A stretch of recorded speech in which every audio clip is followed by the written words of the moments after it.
Apalagi ancaman nuklir dari Rusia yang mengklaim lebih canggih daripada nuklirnya Amerika Serikat. Diduga sekarang ini ada pendeteksian 10 negara yang kemungkinan bisa aman dari ancaman nuklir atau dampak dari perang nuklir. Ada 10 negara terdeteksi seperti yang akan kita tayangkan di gambar berikut ini. Rata-rata mereka itu adalah negara non-blok atau negara yang tidak pro sana pro sini, sehingga ancaman dari serangan nuklir itu agak jauh ya, walaupun mungkin imbas dari awan-awan dari nuklir itu tentu tidak akan sepenuhnya.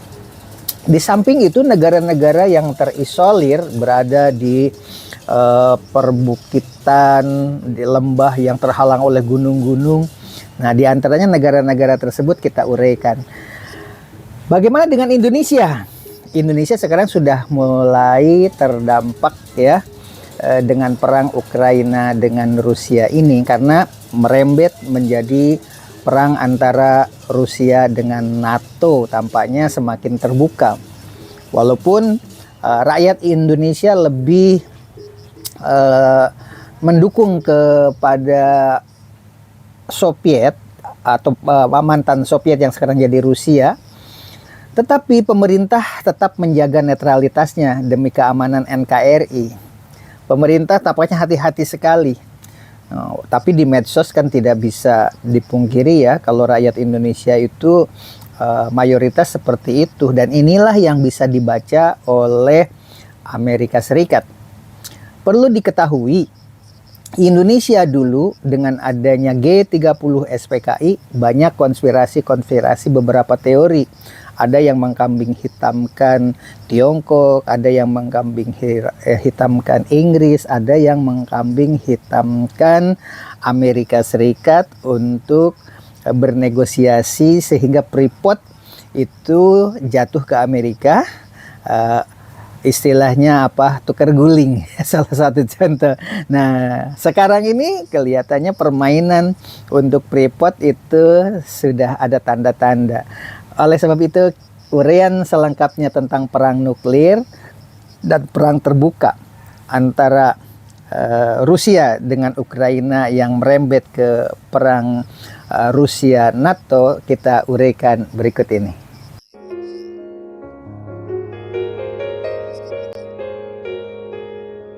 Betulkah KKB berhubungan dengan upaya Amerika? Bahaya perang nuklir sudah di depan mata. Masyarakat Indonesia kini terpecah perhatiannya.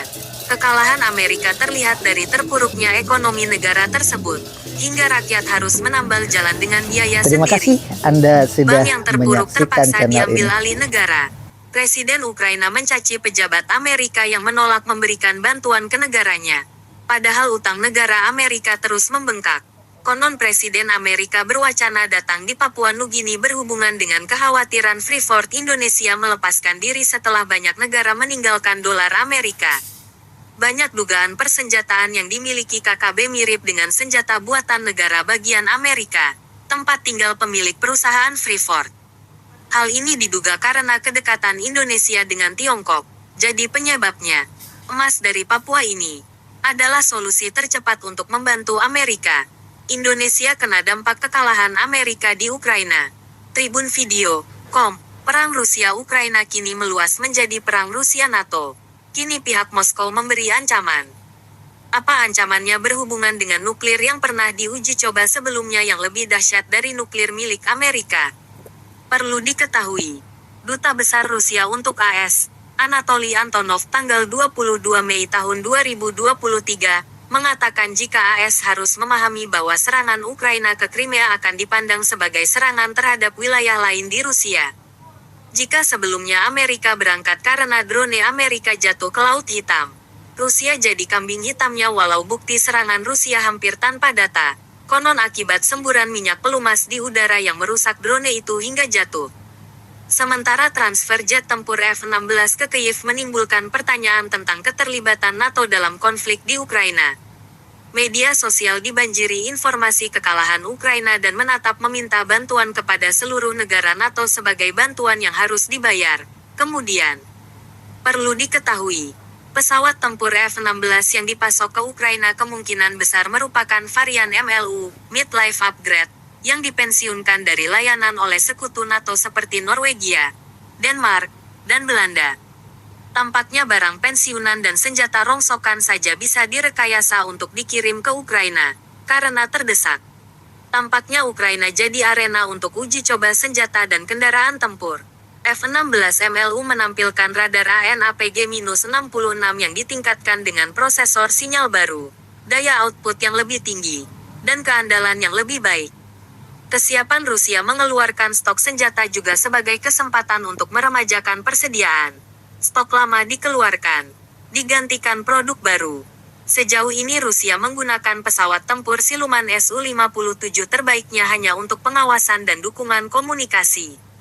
Jika Ukraina mengerahkan pesawat tempur F-16, kemungkinan Su-57 akan diberi peran tempur yang lebih aktif.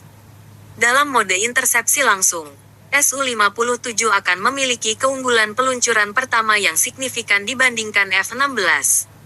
Sehingga, pengalihan jet F-16 ke Ukraina oleh negara-negara barat berpotensi sangat meningkat.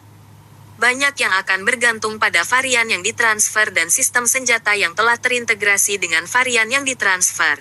Dan kemungkinan besar, variannya adalah F-16 MLU.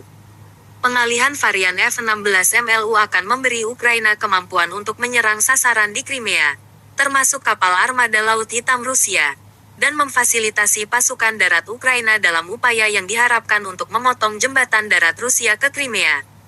Namun, terbukti Rusia memiliki counter efektif untuk menggagalkan upaya Ukraina untuk menimbulkan ancaman eksistensial ke Rusia. Video yang beredar menunjukkan keberhasilan Rusia. Jika terjadi perang nuklir, hanya beberapa negara saja yang bisa dijadikan tempat persembunyian.